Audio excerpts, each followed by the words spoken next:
Assalamualaikum warahmatullahi wabarakatuh. Alhamdulillahi haqqa hamdih, wassalatu wassalamu ala sayyidina Muhammadin al-khiyarati min khalqih wa ala sahabati sadatil mukhtarina li suhbatih, amma ba'd. Yaqulullahu ta'ala fi kitabil azizil karim wa huwa asdaqul qailin. A'udzu billahi minasyaitonir rajim. Bismillahirrahmanirrahim. Ya ayyuhalladzina amanu taqullaha haqqa tuqatih wa la tamutunna illa wa antum muslimun. Ma'asyiral hadirin wal hadirat, jamaah salat duhur yang dirahmati oleh Allah Subhanahu wa ta'ala, yang saya hormati dan saya banggakan. Sedianya hari ini petugas kultum akan disampaikan oleh Bapak Kiai Haji Abdul Syafi'i, karena beliau dua anaknya sakit, masuk rumah sakit. Jadi saya yang akan menggantikannya. Mudah-mudahan apa yang saya sampaikan ada manfaatnya. Rasulullah sallallahu alaihi wasallam adalah sosok manusia yang memiliki akhlak paripurna. Keparipurnaan akhlak Rasul menyebabkan tidak seorang pun mampu melihat sisi kurang, cacat celah dari akhlak baginda Rasul sallallahu alaihi wasallam. Apalagi ketika Aisyah ditanya oleh seorang sahabat, apa akhlak Rasul sallallahu alaihi wasallam? Aisyah menjawab, kana khuluquhul Quran. Adalah akhlak Rasulullah sallallahu alaihi wasallam Al-Qur'anul Karim. Bahkan kemudian dalam hadis itu disampaikan salah satu gambaran dari akhlak Rasulullah Al-Quran terdapat di dalam surah Al-Mu'minun ayat yang pertama sampai ayat yang ke-10. Mungkin Bapak Ibu bisa baca. Itulah dalam hadis itu digambarkan bahwa salah satu atau sebagian dari akhlak Rasul Al-Quran terdapat di dalam surah Al-Mu'minun ayat yang pertama sampai ayat yang ke-10. Yang akan saya sampaikan pada kesempatan ini sebuah sabda Rasul sallallahu alaihi wasallam, khairukum li ahlihi wa ana khairukum li ahli. Khairukum ay akhyarukum memiliki sigot af'al tafdil, artinya yang terbaik di antara kalian adalah yang terbaik bagi keluarganya. Kemudian Rasulullah mengultimatumkan, wa ana khairukum li ahli. Aku ini adalah yang terbaik bagi keluargaku. Imam Ibnu Baz menginterpretasi ahli ini atau keluarga ini adalah pertama zaujatihi, yaitu Nabi sallallahu alaihi wasallam terbaik sikapnya kepada istri tercintanya. Kemudian wa ummihi, kepada ibu kandungnya. Walaupun tentunya Rasulullah belum sempat menemui ibu kandungnya, karena memang beliau wafat di usia Rasul SAW, belum bisa berinteraksi. Kemudian wa abuhu, kepada bapaknya, wa auladuhu, dan juga kepada anak-anaknya. Saudaraku yang dirahmati Allah Subhanahu wa ta'ala, sikap dan perilaku baginda Rasul SAW sejatinya menjadi barometer bagi kita, khususnya bagi bapak ataupun suami sebagai imam dalam sebuah rumah tangga. Diriwayatkan dalam sebuah hadis ketika Rasulullah sallallahu alaihi wasallam mau melaksanakan sholat malam, beliau minta izin sama istri tercintanya, Aisyah radhiyallahu anha. Perlu diketahui Bapak Ibu, Aisyah ini adalah istri yang dinikahi oleh Rasulullah SAW yang kedua setelah wafatnya Khadijatul Kubra. Karena matat Khadijatu radhiyallahu anha qoblal hijrah bisalasi sinin. Khadijah itu meninggal 3 tahun sebelum Rasulullah pindah dari Mekah ke Madinah. Saya ulang bahwa Khadijatul Kubra wafat oleh Allah, dipanggil menghadapnya 3 tahun sebelum peristiwa hijrahnya Nabi dari Mekah ke Madinah. Saat itu Rasulullah usia 50 tahun dan Khadijah usia 65 tahun. Memang selisih umur Rasul ada antara Khadijah dengan Rasul adalah 15 tahun. Jadi Rasulullah umur 50 tahun, nah Khadijah wafat di usia 65 tahun. Saya lanjutkan kembali, ketika Rasulullah SAW ditinggalkan oleh Khadijah 3 tahun sebelum pindah atau hijrah dari Mekah ke Madinah, Rasulullah belum menikahi istri yang lain. Jadi artinya Rasulullah awalnya itu sebelum wafatnya Khadijah, beliau penganut monogami, istri satu.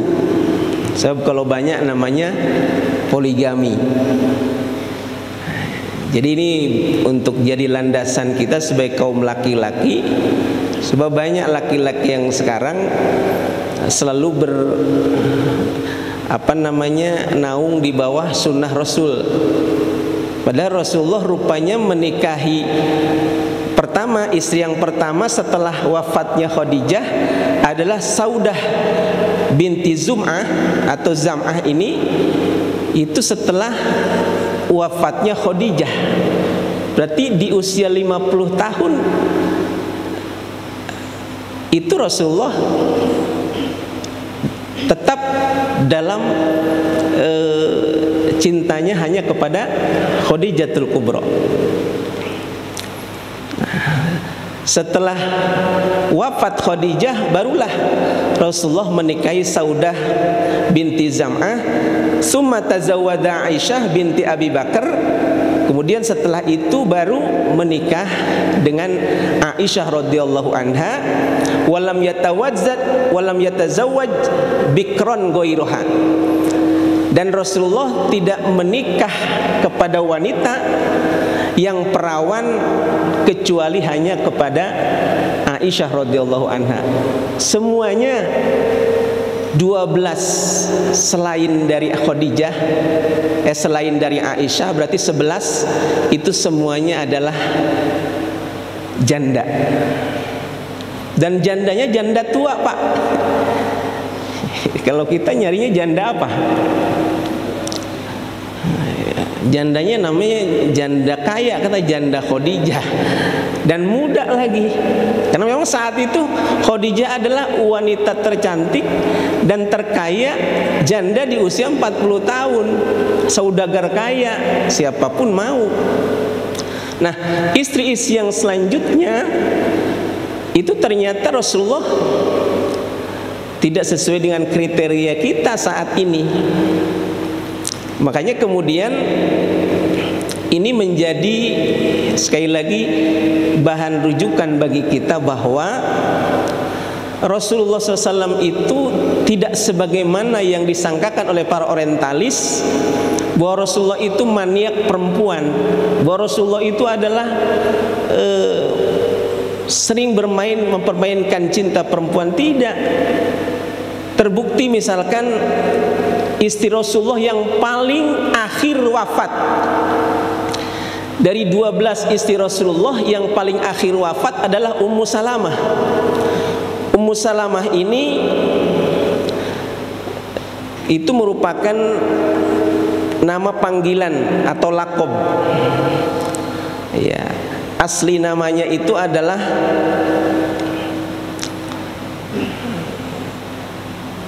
wasmuha Hindun binti Umayyah. Jadi Ummu Salamah ini nama aslinya adalah Hindun binti Umayyah. Suaminya itu Abu Salamah, sehingga istrinya dijuluki Ummu Salamah. Nah, ini istri yang paling akhir wafat, menghadap kepada Allah Subhanahu wa taala. Ummu Salamah ini ditinggalkan oleh suaminya Abu Salamah. Saat dalam keadaan bertakziah, baru suaminya meninggal, Ummu Salamah ini bertanya kepada Rasulullah, "Ya Rasulullah, doa apa yang aku harus panjatkan atas wafatnya suami tercintaku?" Kata Ummu Salamah kepada Rasulullah sallallahu alaihi wasallam. Lalu kata Rasulullah, "Allahumma gfir lahu wa aqibna uqban salihah." Itu diajarin doa sama Rasulullah Ummu Salamah, "Allahumma gfir lahu aqibna uqban salihah." Ya Allah, ampuni dia dan semoga engkau mengganti dengan yang lebih baik. Nah, rupanya doa ini adalah merupakan lanjutan dari sebuah hadis Rasul sallallahu alaihi wasallam, di mana kata Rasulullah, "Idza hadartumul mayyita faqulu khaira fa innal malaikata yu'minuna ala ma yaqulun." Jikalau hadir kalian di tengah orang yang meninggal atau bertakziah, katakan yang baik tentang orang itu. Kenapa? Karena fa innal malaikata yu'minuna ala ma yaqulun, sesungguhnya malaikat mengaminkan doa orang-orang yang saat itu hadir bertakziah, atau minimal kita bersaksi. Ya, ini sebetulnya makna dari takziah, Pak. Cukup kita bersaksi mengatakan yang baik-baik tentang yang sedang meninggal saat itu. Itu malaikat mengaminkan apa yang kita katakan. Dan kata Rasulullah, malaikat putar-putar cari tahu di saat orang wafat atau di saat orang bertakziah, siapa yang meninggal saat itu, dan diketahui dari pembicaraan para tetangganya, para karib kerabatnya. Kata tetangga yang satu, "Ya Allah, saya kehilangan banget orang ini. Beliau biasa selalu di masjid dari pagi sampai malam sampai pagi lagi. Beliau ahli masjid. Ya Allah, ini kata-kata seperti ini buat malaikat menjadi catatan, insya Allah orang ini akan jadi penghuni surga." Sebaliknya, "Ya Allah, alhamdulillah banget orang ini mampus sekarang. Gak ada lagi orang yang jahat sama saya." Ini catatan buat malaikat bahwa orang ini bisa jadi penghuni neraka. Naudzubillahi min dzalik. Makanya jadi orang ketika kita hidup berbanyak silaturahim, tebar kebaikan. Ketika kita meninggal akan banyak orang yang bersaksi kepada Allah terhadap kita bahwa kita adalah orang baik. Ini catatan malaikat bahwa kita adalah penghuni surganya Allah Subhanahu wa taala. Nah, saat Ummu Salamah diberikan doa tadi oleh Rasulullah, "Allahumma gfir lahu aqibna uqban salihah," langsung diijabah oleh Allah Subhanahu wa taala karena diaminkan oleh malaikat. Apa yang kemudian terjadi? Ummu Salamah atau yang nama aslinya Hindun binti Umayyah ini dijadikan istri oleh baginda Rasul sallallahu alaihi wasallam. Tuh, makanya kalau ada istri ditinggalkan oleh suaminya, nggak apa-apa, langsung minta sama Allah, "Ya Allah, sekarang suami saya udah meninggal.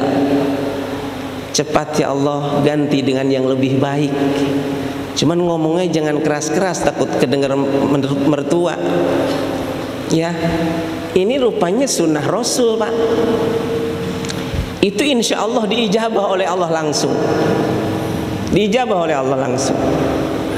Seperti apa yang dilakukan oleh Ummu Salamah. Jamaah sekalian yang dirahmati Allah Subhanahu wa taala. Jadi Rasulullah sallallahu alaihi wasallam ini adalah sosok hamba Allah yang sangat cinta kepada keluarganya. Sampai panggilannya pun dengan kata-kata yang begitu romantis, kata-kata yang begitu indah dan menyejukkan hati yang dipanggilnya. Ya Humairah. Rasulullah mau sholat malam, minta izin sama istrinya Aisyah dengan kata-kata ya Humairah, wahai istriku yang pipinya kemerah-merahan, izinkan pada ini malam saya akan melaksanakan sholat malam. Ini saking betapa Rasulullah menghargai istri tercintanya. Mau sholat malam saja minta izin. Ini mau mancing, Pak. 3 hari 3 malam hilang itu aki-aki. Dicari sama nenek-nenek, mana aki-aki gua? Nggak ketemu. Pas kata tangganya kemarin bawa pancing katanya. Ya Allah Karim. Padahal Rasulullah sebagai panutan kita mau sholat malam pun minta izin kepada istrinya. Bisa jadi istrinya kepengen dikelonin, pengen diusap-usap punggungnya, pengen dimanja-manjain. Kalau dia sholat malam terus berarti mendolimi istrinya. Ini yang dimaksud, Pak. Jadi sebetulnya mudah melahirkan pahala dalam keluarga ini. Mudah sekali. Gak usah jauh-jauh, Pak. Menghadirkan nuansa ataupun harmonisasi dalam keluarga pun dengan kata-kata romantis insya Allah akan melahirkan pahala yang besar. Dan ini yang dilakukan oleh baginda Rasul sallallahu alaihi wasallam. Wa ana khairukum li ahli. Aku ini adalah yang terbaik bagi keluargaku. Yuhsinu ilaihim, berbuat baik kepada mereka. Wa yunfiqu alaihim, memberikan pembiayaan kepada keluarga, baik istri, ibu, bapak dan anak-anak. Itu afdalu minal ajanib, lebih utama kita keluarkan daripada kepada orang yang jauh. Artinya utamakan keluarga dulu, Pak. Wal ba'idin, dan keluarga yang jauh ataupun orang-orang yang lebih jauh. Ini rupanya konsep Rasulullah sallallahu alaihi wasallam ini adalah sesuatu yang bisa kita manifestasikan dalam kehidupan sehari-hari kita, bahwa yang dekat dulu baru yang jauh. Ini afdalu minal ajanib, lebih utama berbuat baik kepada keluarga daripada yang jauh ataupun orang lain. Jamaah sekalian yang dirahmati Allah Subhanahu wa taala, kembali bahwa istri Rasulullah SAW itu dari kaum Quraisy, jumlahnya situ zauzatin, 6 istri itu dari kelompok Quraisy. Siapa yang 6 istri dari kelompok Quraisy ini? Pertama Khadijah binti Khuwailid, istri yang pertama. Kemudian Saudah binti Zum'ah, Aisyah binti Abi Bakar, Hafsah binti Umar, kemudian Ummu Salamah dan Ummu Habibah binti Abi Sufyan. Jadi 6 ini istri Rasulullah dari kaum Quraisy, berarti dari kaum Ningrat di Arab saat itu. Sementara zaujat Rasulullah SAW min ghairi Quraisyin, istri Rasulullah selain dari kaum Quraisy itu ada 4 istri. Yang pertama Zainab binti Jahshin, Juwairiyah binti Haris, Zainab binti Khuzaimah, dan Maimunah binti Haris. Berarti 10 dari kaum Quraisynya 6, dari selain Quraisynya 4. Sementara 2 lagi, 1 dari selain Arab, yakni Sofiyah binti Hayy bin Akhtab, dan 1 lagi itu dari Bani Israel, dan 1 lagi, jadi ada istri Rasulullah dari kelompok Bani Israel, yaitu tadi namanya Sofiyah binti Hayy bin Akhtab. Sementara 1 lagi yang ke-12-nya itu dari Mesir, yaitu Maryah binti Syam'un Al-Qibtiyah, atau yang dikenal dengan Maryah Al-Qibtiyah. Ini satu-satunya wanita yang melahirkan selain daripada Khadijah. Siapa yang terlahir dari Maryah Al-Qibtiyah ini? Yakni Ibrahim.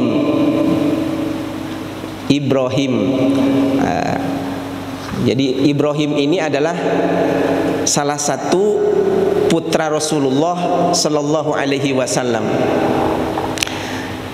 Jadi kalau kita sebut putri Rasulullah SAW itu yang dihasilkan dari pernikahan Khadijah adalah pertama Zainab, itu akbaru banati Rasulullah, anak tertua Zainab ini.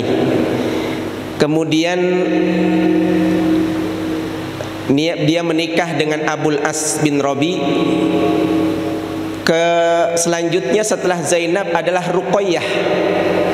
Ruqayyah ini tazawwajaha Utsman bin Affan, menikah dengan Utsman bin Affan setelah pisah dengan anaknya Abu Lahab. Nah, kemudian 1 lagi Ummi Kulsum, ini putri Rasulullah juga, yang tazawwadzaha Utsman bin Affan ba'da Ruqayyah. Jadi karena memang syariat Rasulullah tidak bisa menyatukan adik kakak dijadikan sama-sama istri. Kalau zaman sebelum Rasulullah bisa, kita demen sama kakaknya, adiknya kita nikahi. Tapi akhlak Rasulullah yang begitu mulia tidak boleh menyatukan saudara kandung menjadi istri seorang suami. Tidak boleh. Makanya ketika Ruqayyah wafat, baru Ummi Kulsum dinikahi oleh Utsman radhiyallahu an. Makanya Sayyidina Utsman gelarnya Dzun Nurain, sahabat yang punya 2 cahaya. Kenapa? Karena Utsman menikahi 2 putri Rasulullah sallallahu alaihi wasallam. Yang pertama Ruqayyah, kemudian Ruqayyah wafat, dinikahi kembali, menikah kembali dengan putri Rasulullah yang selanjutnya, yakni Ummi Kulsum. Nah, kemudian yang keempatnya adalah Fatimah. Asgharu banati Rasulullah SAW, adalah putri terkecil dari baginda Nabi sallallahu alaihi wasallam. Berarti putri Rasulullah bersama Khadijah 4. Pertama Zainab, Ruqayyah, Ummi Kulsum, kemudian Fatimatuz Zahra yang kemudian dinikahi oleh Sayyidina Ali radhiyallahu an. Nah, sementara yang laki-laki pertama adalah Al-Qasim, awwalu auladi Rasulullah sallallahu min Khadijah, wulida qoblal bi'sah, wa Abdullah wulida ba'dal bi'sah. Jadi putra Rasulullah bersama Khadijah itu 2. Pertama Qasim, makanya kita sering dengar ya Abul Qasim. Nah, ini memang sunnah Rasul, Pak. Nah, kita boleh menisbahkan, memanggil nama bapak itu dengan anak. Ya, misalkan nama bapaknya kemudian kurang apa? Kurang keren, maklum kampungan banget. Punya anak namanya. Nama anaknya kan biasanya kita ngasih anak seorang udah bagus-bagus ya Pak ya.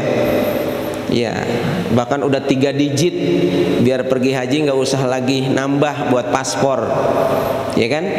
Nah, gantilah, dipanggillah nama bapak yang tadinya Surmanto jadi apa? Jadi Aba Zaid misalkan, Abu Zaid misalkan. Itu ternyata sunnah Rasul, Pak. Terbukti. Nah, Rasulullah pun dipanggil Abul Qasim. Abul Qasim. Bapaknya seorang anak laki-laki namanya Qasim. Nah, Qasim ini adalah anak pertama laki-laki dari Rasulullah SAW yang hasil dari pernikahan dengan Khadijah, yang terlahir sebelum diutusnya Nabi menjadi Rasul. Ingat, Rasulullah diutus di usia 40 tahun. Nah, Qasim ini terlahir sebelum diutus Rasulullah menjadi Rasul. Sementara yang kedua, anak laki-laki Rasulullah namanya Abdullah. Abdullah bin Rasulullah adalah terlahir sesudah Nabi diutus menjadi Rasul. Berarti berapa tuh? 4 dengan 2, 6. Nah, satu lagi hasil pernikahan dengan Maryah Al-Qibtiyah, yaitu wanita pemberian hadiah dari Raja Mesir. Makanya namanya Maryah Al-Qibtiyah. Namanya tidak dirubah, Maryah Al-Qibtiyah. Menghasilkan seorang putra yang bernama Ibrahim ibnu Rasulillah sallallahu alaihi wasallam. Jadi berarti jumlah putra putri Rasulullah dari 2 istri itu jumlahnya 7 orang. 7 orang, 6 orang bersama Khadijah. Subhanallah, Khadijah ini wanita subur, Pak. Wanita subur, usia 40 tahun bisa menghasilkan putra putri sampai 6 orang. Kita bisa bayangin, kalau 2 tahun saja, taruhlah kosong setelah 40, kan beliau menikah dengan Rasulullah di usia 40 tahun. Kosong setahun, terus jarak antara satu anak dengan yang anak yang kedua 2 tahun, itu di usia 50 lebih, Pak. Subhanallah. Kalau di kita 50 lebih sudah menufas, Pak. Ini Khadijah, subhanallah. Beliau sosok wanita tangguh dan salihah. Nah, Khadijah 6 anak, sementara satu lagi Maryah Al-Qibtiyah menghasilkan sosok seorang anak laki-laki yang bernama Ibrahim. Kullu auladi Rasulullah SAW, setiap anak laki-laki Rasulullah SAW, setiap anak Rasulullah SAW matu fi hayatihi. Semua anak Rasulullah ini mati, wafat di saat Rasulullah masih hidup. Inilah rahasia Allah, Pak. Semua anak-anak Rasulullah wafat di saat Rasulullah masih hidup. Illa Fatimah, kecuali hanya Fatimah yang hidup setelah Rasulullah wafat. Berapa tahun? Ba'dahu bisanati bisittati asyar. 6 tahun, 6 bulan setelah Rasulullah wafat baru Fatimah menyusul. Jadi yang hidup menyertai Rasulullah SAW sampai Rasulullah wafat itu adalah hanya 1, putrinya yang bernama Fatimah Zahra binti Rasul, yang kemudian nikah dengan Sayyidina Ali radhiyallahu anhu. Nah, ini merupakan sekilas sejarah. Mudah-mudahan cinta kita kepada Rasulullah semakin dalam, kepada keluarga Nabi SAW yang dimuliakan oleh Allah juga kita semakin mengenal, sehingga lengkaplah bahwa kita adalah termasuk umat Rasulullah sallallahu alaihi wasallam.